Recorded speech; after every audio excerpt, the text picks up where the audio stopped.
Dear student friends, I am Dr. Godbola Mahendra Tukaram, welcoming you again in my today's presentation.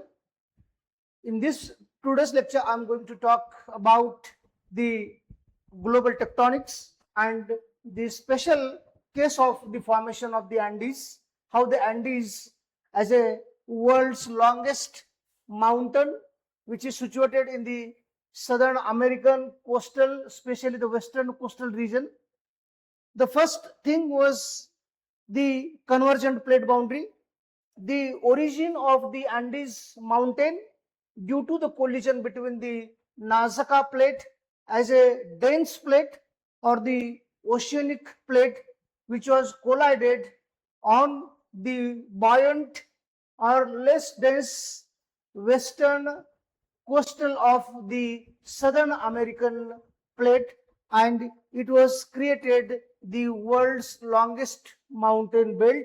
And this mountain belt has divided into 5 stages, that is the convergent plate boundaries or the convergent boundary between the oceanic and the continental plate, then subduction and melting. What happens after the collision? Subduction took place, and due to the subduction, the water released from this slab causes the partial meltings of the magmatic wedge.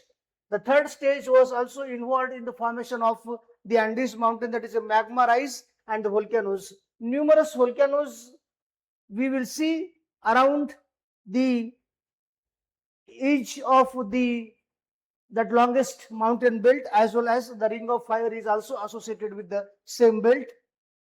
Then magma rises and coming volcanoes and arcs was also evolved. The fourth stage was a crustal uplift. The crust uplift means the different undulation were created on the surface of the coastal region. The undulation means the crust was thickened, or the thickening of the crust takes place, and the uplifting and forming the Andes mountain. Andes mountain was formed ultimately due to the crustal uplifting. This is the crustal uplifting. And the fifth stage was the seismicity. The seismic waves as earthquakes were also associated with this because of the subduction zones and generating in strong earthquake, that is a Pacific ring of fire. Here the Pacific ring of fire, the numerous volcanoes are volcanoes as well as the seismicity or the earthquakes are associated. The magma uplifted and volcanisms, these two things are prominent, which was happened due to the magmatic uplifting and the volcanisms as a subducting plates sinks into the earth's mantle. What happens if the plate is going to subducting? It may sink to the mantle. Mantle is the molten state, and that heats up and releases or trapped water and the gases. This lowers the melting point of the overlying mantle. The mantle's melting point takes place, and this is all about how the magmatisms were took place by means of the convergent plate boundaries and the ocean crust as a very dense crust was subducted beneath the magma. This is a magma chamber, and in this magma chamber, due to the subduction within this magmatic chamber, the numerous volcanoes or the different island arcs were created. The next one is the Nazca plate and active oceanic plate. This is the Nazca active plate, which is having very long cultural significance, and it was collided with this. These are the Galapagos hotspots. This is a Nazca plate, and this is a Peru child range, Southern America, Western coastal region.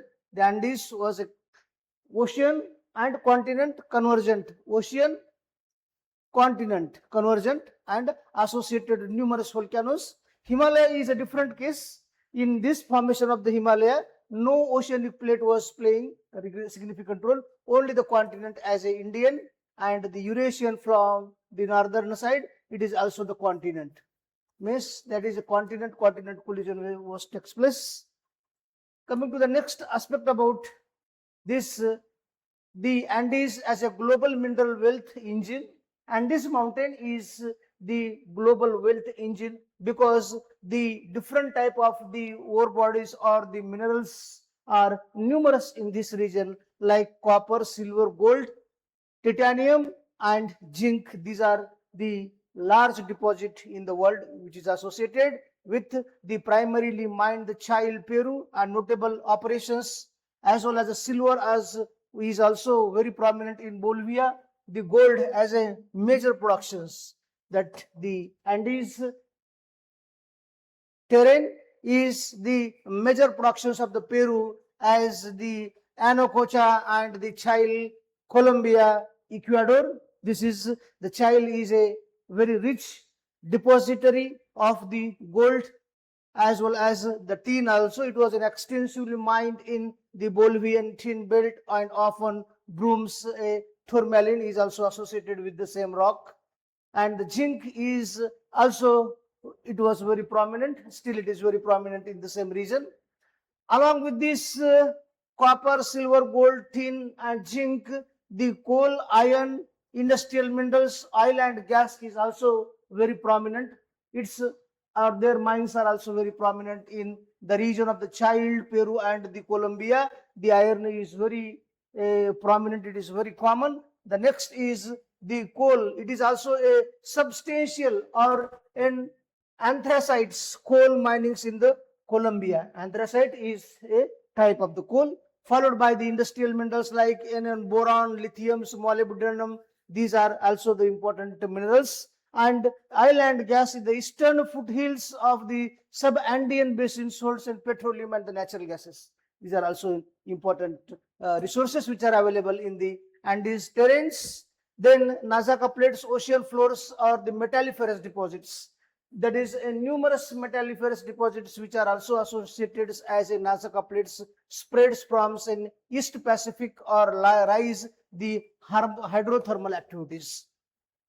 Hydrothermal activities are very spontaneous activities. The hydrothermal activities, it was also part of the metallogenic epoch, where the different kinds of the primary or the trace metals like the manganese and the hydroxides or the goethite, or the other in the trace metals like the zinc, nickel, cobalt, silver, and their geological age was primarily concentrated in the zones of the bio deep.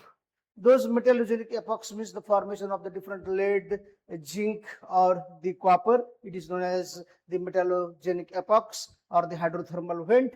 The hot water created such kinds of the deposition. Manganese nodules and then cobalt rich or in polymidums or the polymetallic nodules which are associated with the same things. Then key minerals are the copper. Copper is a ore of, or the chalcopyrite as a ore of the copper, followed by the native gold. It is also a pure gold, and this is the silver that is in that is a pyrogrite. Is also another important ore body, followed by the tin or the cassiterite and zinc, that is a sphalerite, and the lead galena.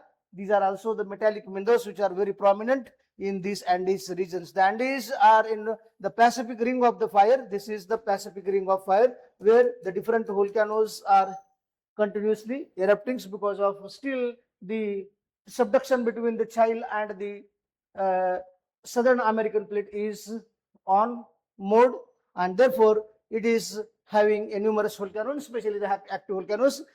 So the scientist or the geologist says that where the Earth's dynamic forces build the mountains and creates the minerals. Earth's dynamic force means the plates are moving towards each other and they are creating the collision. Plates are subducting, and hence the minerals are supposed to be forming on the surface of the Earth. That was the important longest Andes mountains origin. The Andes mountain is also very famous for the California wood or the Californian redwood park, as well as they are also, the region is also known for the other tribes, or the especially the Peru is also known for very the oldest civilization.